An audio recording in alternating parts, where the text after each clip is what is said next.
Hello. So a lot of people have been talking about making wigs for their babies and that they're kind of intimidated. Oh, sorry. My room is a mess. Yeah, anyways. I thought I'd show you what I do and try to make it quick and easy, and maybe it'll help somebody out.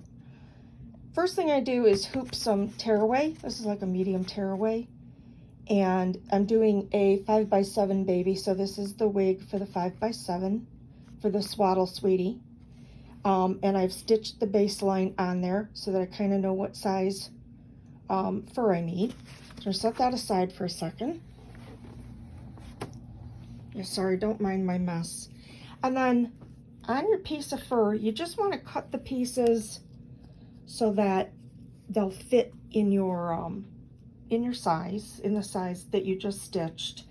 I've got most of this one cut down. And just to kind of show you what I do is I use this is actually a little razor blade pen. It's not the greatest. I still haven't found really a tool that I really like. But anyhow, the one thing that you want to notice is you always want to cut your fur from the back. And as you're cutting, you'll almost like feel when you go through the backing and you hit the fur. Don't cut any further then. You don't want to cut the fur down. You just want to cut the backing. So I've already done the top part of this. I'm going to try to hold the phone here so I can finish this section, and then I'll show you what it looks like. So, well, maybe I will. Sorry, I know this is all over the place. I don't think I can do this one-handed, but let's give it a shot.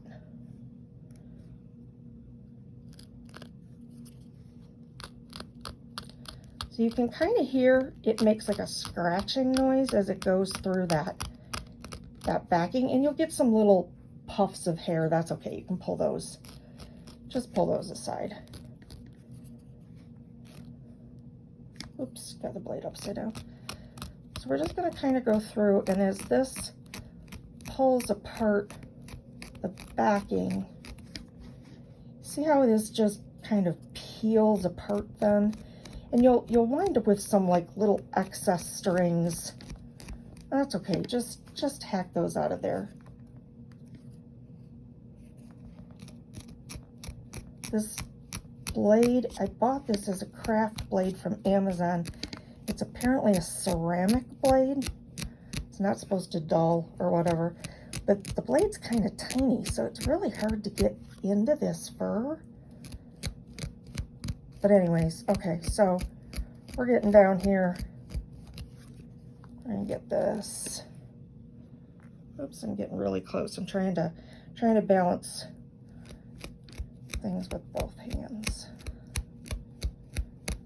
Okay, so just about got our fur separated. Whoops. Hang on, I'm gonna set you down for 1 second.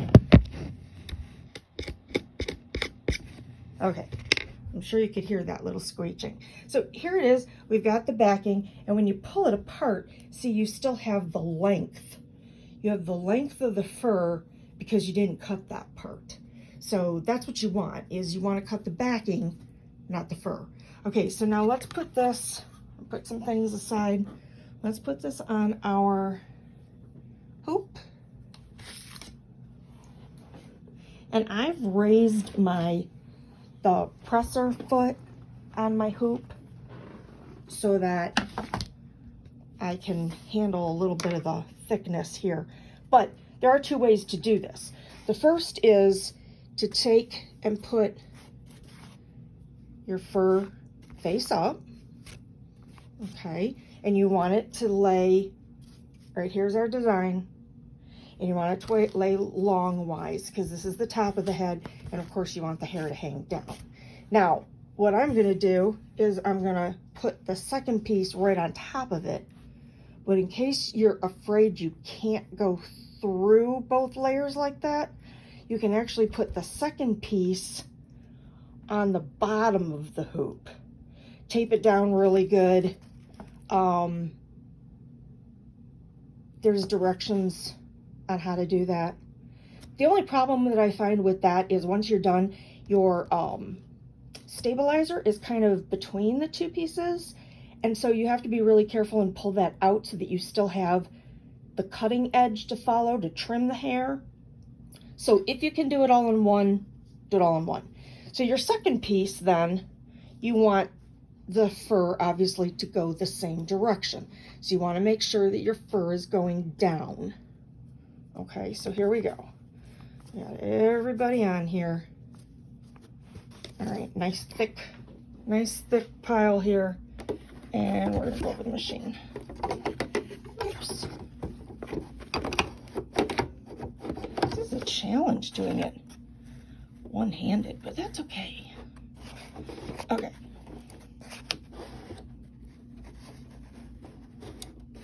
Now I have my presser foot raised to 2, and that seems to help. Let me grab my, where's my thread?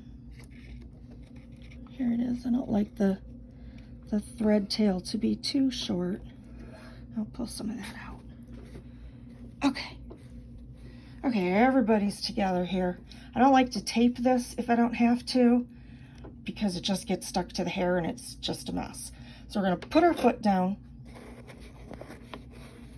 and then we're gonna go ahead and start. And I kind of hold, I know you're not really supposed to stick your fingers in here, but I kind of push it down a little bit because I want to make sure it's not too bulky. And actually, I'm not sure. Hold on one second. Getting a little edge there caught. I'm going to go over here and chalk.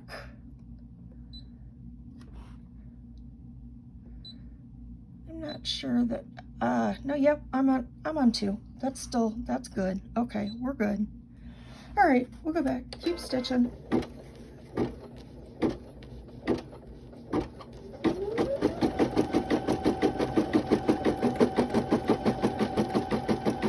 And this is going to stitch just the top part of the hair. Whoa. Yeah, I know. I shouldn't have my fingers in here. See? I catch. And you know, it's not the needle. I'm not worried about that. It's this stupid screw that holds in the needle. The thing has come down and whacked me on the fingers a couple of times. Okay. So we're gonna stitch this around, just about done. There we go.